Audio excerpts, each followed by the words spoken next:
Olá!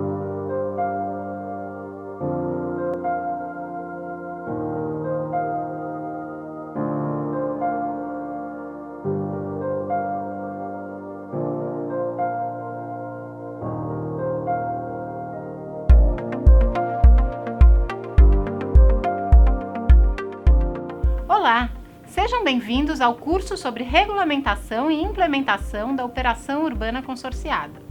Neste vídeo, vamos organizar nossa conversa sobre este instrumento urbanístico em 3 partes: caracterização geral, regulamentação e implementação. Começaremos então pela caracterização do instrumento.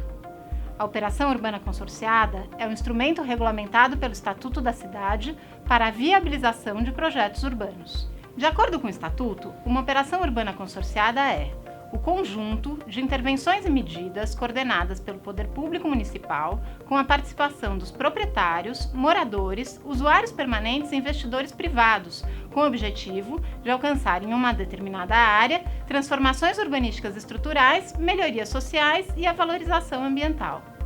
Vamos por partes. Quando o Estatuto diz conjunto de intervenções e medidas, ele se refere a quê? Podemos entender que sob a categoria intervenções estão obras públicas, provisão de infraestrutura e equipamentos. Já as medidas são as normas e regulamentos que definem parâmetros para o uso e ocupação do solo e orientam o desenvolvimento urbano. O mais importante neste trecho é a ideia de conjunto, isto é, não são intervenções e medidas aleatórias ou isoladas, mas iniciativas que se somam e estabelecem relações entre si, formando um todo coerente, um sistema orientado a um objetivo comum. Vamos passar agora para a segunda parte da definição, que diz: coordenadas pelo Poder Público Municipal, com a participação dos proprietários, moradores, usuários permanentes e investidores privados. Aqui, o texto da lei traz a ideia da parceria, uma iniciativa liderada pela Prefeitura, mas com a participação da sociedade envolvida e interessada pelo projeto. A terceira e última parte do texto traz os motivos que justificam a iniciativa de uma operação urbana, ou seja, seus objetivos. Instituir uma operação urbana só faz sentido quando o município identifica a necessidade de promover, em uma determinada área, transformações urbanísticas estruturais, melhorias sociais e a valorização ambiental. Ou seja, é a intenção de projeto que motiva a utilização do instrumento.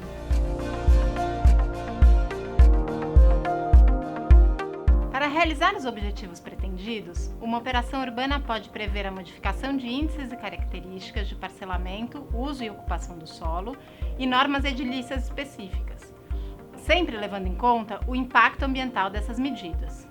O Estatuto também prevê que, dentro de uma operação urbana, seja possível regularizar edificações existentes. É importante reforçar que essas são algumas das medidas possíveis, mas não as únicas. O texto do Estatuto lista estas entre outras medidas, ou seja, as medidas devem ser previstas em função dos objetivos da operação. Em resumo, este instrumento serve para desenvolver e implementar uma intervenção urbana negociada com a sociedade civil, que pode incluir a realização de obras e a definição de normas urbanísticas específicas, para alcançar certos objetivos da política urbana do município. Por isso, é que toda operação urbana consorciada deve estar prevista e baseada no plano diretor da cidade. Esta previsão inclui a indicação das áreas onde vai ser possível aplicar este instrumento, seus objetivos e diretrizes gerais. Outro aspecto importante da operação urbana é a possibilidade de combinar projeto e financiamento. A fonte de financiamento é justamente a contrapartida pelas medidas previstas em cada operação. Quem se beneficiar delas deverá pagar. Por exemplo, se uma operação urbana prevê alteração de índices urbanísticos, o proprietário beneficiado pelo aumento do coeficiente de aproveitamento do seu lote deverá pagar uma contrapartida que vai financiar as intervenções previstas na operação. Tudo isso deverá estar previsto em uma lei específica, sobre a qual falaremos agora, na segunda parte da nossa conversa, a que trata da regulamentação das operações urbanas consorciadas.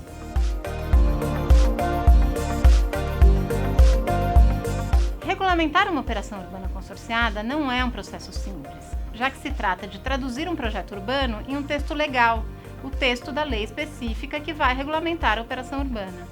E não é um projeto qualquer, mas um projeto que responda a determinados problemas urbanos identificados pelo plano diretor e que conte com a participação dos envolvidos e interessados, tanto na sua fase de elaboração e regulamentação, quanto durante sua implementação.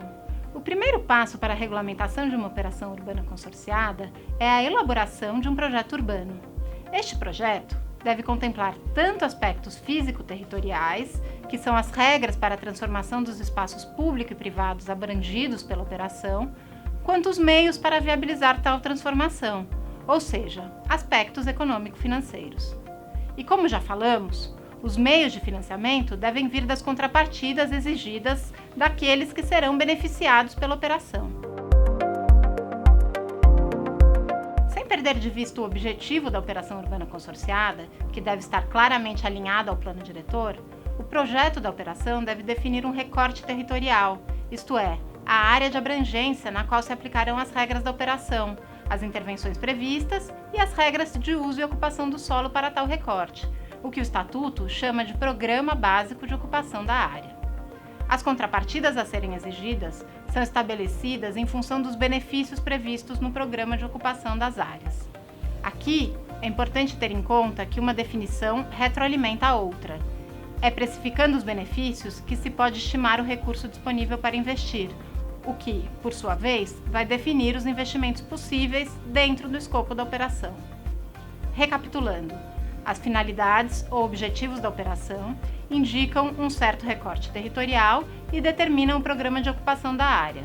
O programa inclui obras e intervenções, ou seja, gastos e investimentos, e parâmetros urbanísticos específicos, que, ao beneficiar os proprietários, geram contrapartidas a serem exigidas no âmbito da operação, que são os recursos que vão custear os investimentos. A relação entre os benefícios urbanísticos e a capacidade da nova infraestrutura instalada e a relação entre o custo dos investimentos e os recursos arrecadados com as contrapartidas definem a viabilidade da operação. Sem esquecer que todas as definições de projeto devem sempre amparar as finalidades da operação, isto é, o que motivou a definição do projeto em primeiro lugar. A contrapartida mais usada em uma operação urbana consorciada é a cobrança por edificabilidade. Este é o modelo das operações urbanas paulistanas e também do Porto Maravilha, no Rio de Janeiro, e da Linha Verde, em Curitiba. Esta contrapartida se aplica quando uma das finalidades da operação é o adensamento construtivo e populacional. Para estes projetos, o cálculo da contrapartida se faz a partir da estimativa de valorização dos imóveis. Para isso, são necessárias duas informações. Primeiro, o valor de mercado dos imóveis antes da operação e depois, da expectativa de valorização, que deve considerar a quantidade de metros quadrados adicionais que a área poderá receber, os incentivos urbanísticos para os imóveis, os usos possíveis e que se quer viabilizar na área da operação e o padrão construtivo previsto. Para isso, é usado um método chamado terreno virtual. Este método parte do valor de um terreno real e calcula o valor de um terreno hipotético, equivalente ao terreno real, que seria necessário para acomodar a edificabilidade adicional. A cobrança da contrapartida, normalmente, é feita mediante a venda de títulos, os chamados CEPACs. Cada CEPAC equivale a um número determinado de metros quadrados a serem construídos. Dependendo do tamanho e das características da área da operação, pode ser necessário dividi-la em setores para estabelecer a equivalência de CEPAC e metros quadrados por área ou setor homogêneo. Assim, cada setor terá uma equivalência diferente de metros quadrados dependendo de seu valor. Por exemplo, no Porto Maravilha, no setor A1, que está de frente para o mar, é necessário o dobro de CEPAC do setor C3 para construir a mesma quantidade de metros quadrados adicionais de uso comercial. Claro, o setor A1 tem condições locacionais melhores e é mais valorizado que o setor C3, que está mais distante. Então, é preciso calcular o adensamento previsto em metros quadrados adicionais para depois convertê-los em quantidade de CEPAC, segundo os fatores de equivalência, que podem ser definidos por uso e setor. Em geral, os CEPACs são comercializados em leilão, possibilitando a arrecadação antecipada dos recursos para a execução do programa de obras.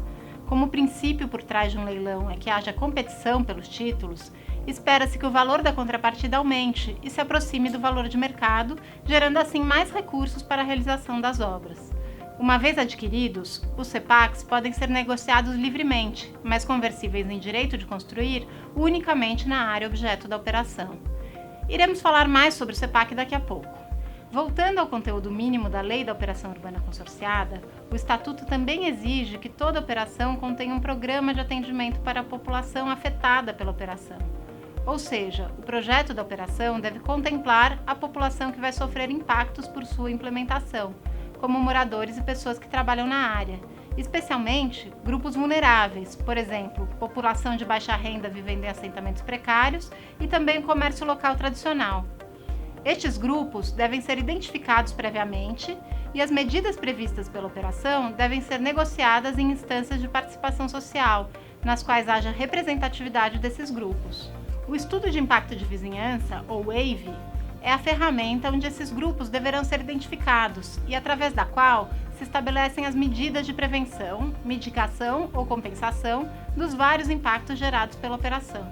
O EIV é um estudo completo que analisa o impacto do projeto sob vários aspectos, contemplando, no mínimo, adensamento populacional, equipamentos urbanos e comunitários, uso e ocupação do solo, valorização imobiliária, geração de tráfego e demanda por transporte público, ventilação e iluminação, paisagem urbana e patrimônio natural e cultural.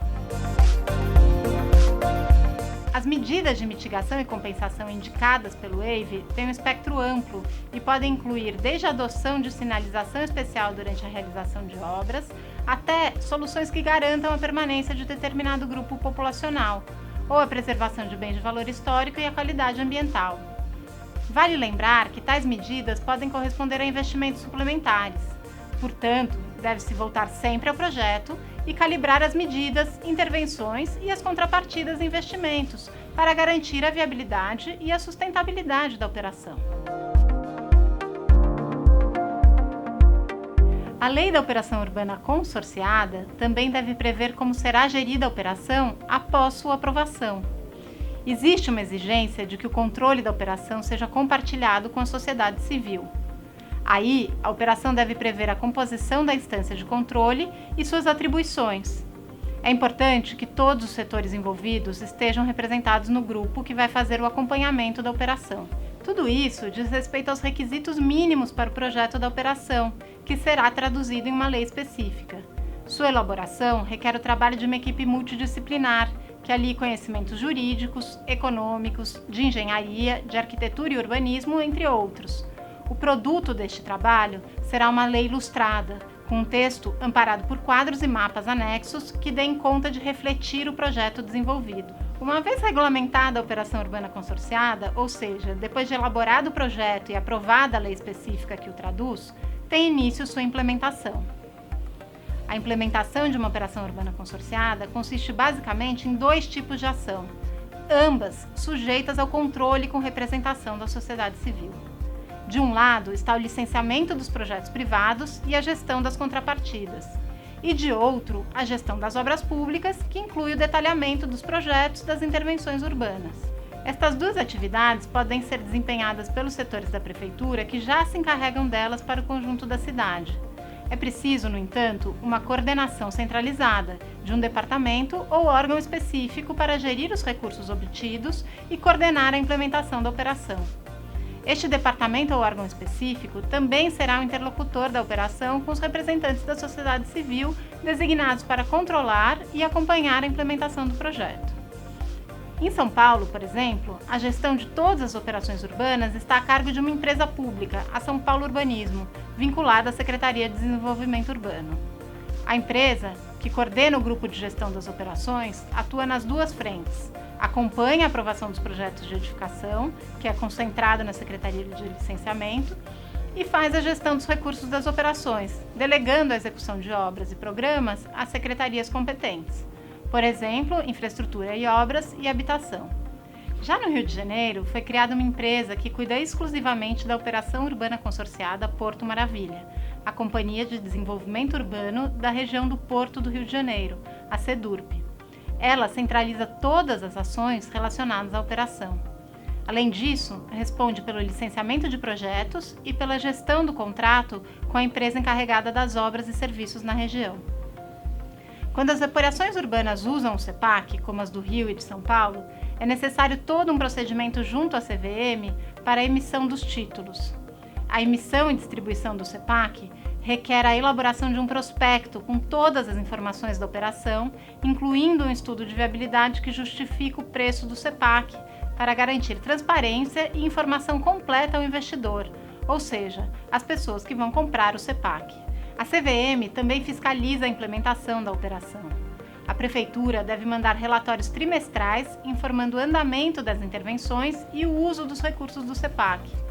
Esses relatórios devem ser elaborados por uma empresa aprovada pela CVM. No caso das operações em andamento, a Caixa Econômica Federal é a contratada pelas prefeituras para fazer este trabalho. Ainda como requisito para a emissão e distribuição de CEPAC está a contratação pela Prefeitura de um agente financeiro intermediário, que vai acompanhar a Prefeitura na interlocução com a CVM. Esta é uma exigência da CVM para a emissão de títulos mobiliários, e quem tem feito este papel é o Banco do Brasil. Todas essas regras estão previstas na Instrução Normativa 401 da CVM. Os pedidos de registro de distribuição pública de CEPAC são efetuados através de suplemento específico ao prospecto da operação. A Prefeitura é a responsável pela emissão e distribuição primária do CEPAC, ou seja, pela primeira venda. Nesse caso, os títulos distribuídos podem ser negociados em leilão ou em colocações privadas, que é quando se utiliza o CEPAC diretamente para pagar fornecedores de obras ou serviços que estão trabalhando na operação. Os CEPACs também podem ser negociados no mercado secundário, transações nas quais um detentor privado de CEPAC pode negociá-los com terceiros. Os CEPACs podem ser emitidos todos de uma vez ou por lotes, e cada distribuição de CEPAC deve estar atrelada a um pacote de investimentos previsto no programa da operação. Uma nova emissão só será autorizada quando comprovada a utilização dos recursos obtidos na distribuição anterior, sempre observando os limites definidos pela lei da operação. Uma mesma distribuição de CEPAC pode requerer diversos leilões para se esgotar. A cada leilão, a Prefeitura estabelece um preço mínimo de negociação e o preço final de venda dos papéis é definido no processo de leilão.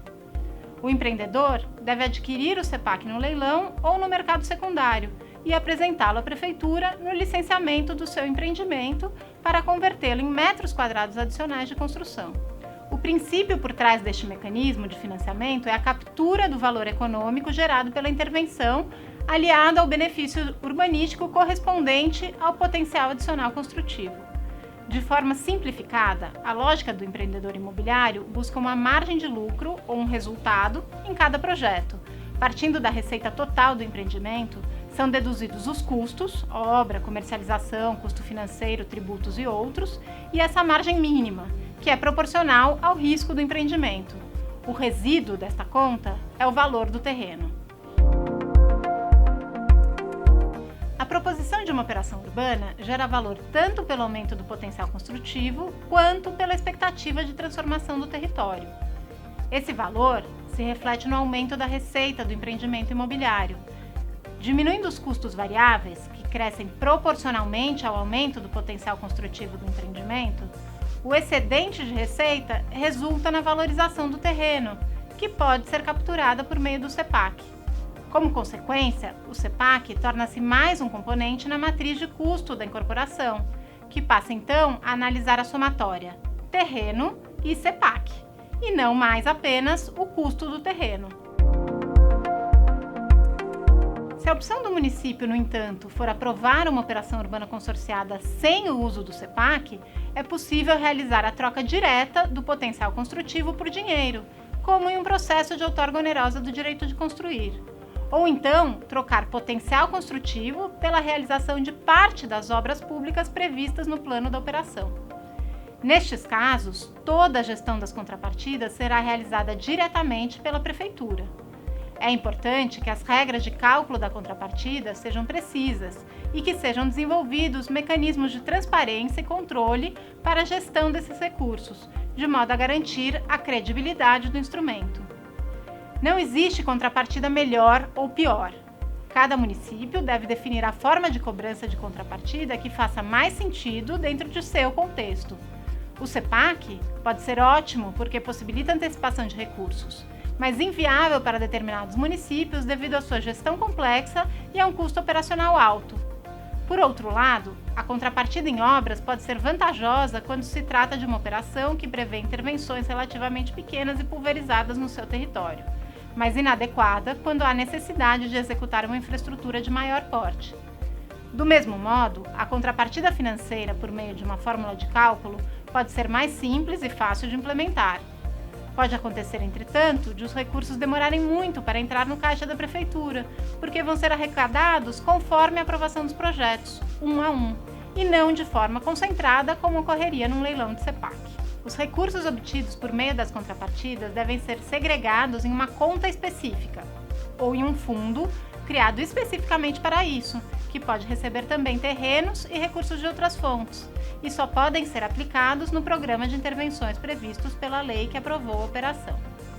Como a contratação das obras depende da obtenção de recursos, o período de implementação de uma operação pode variar.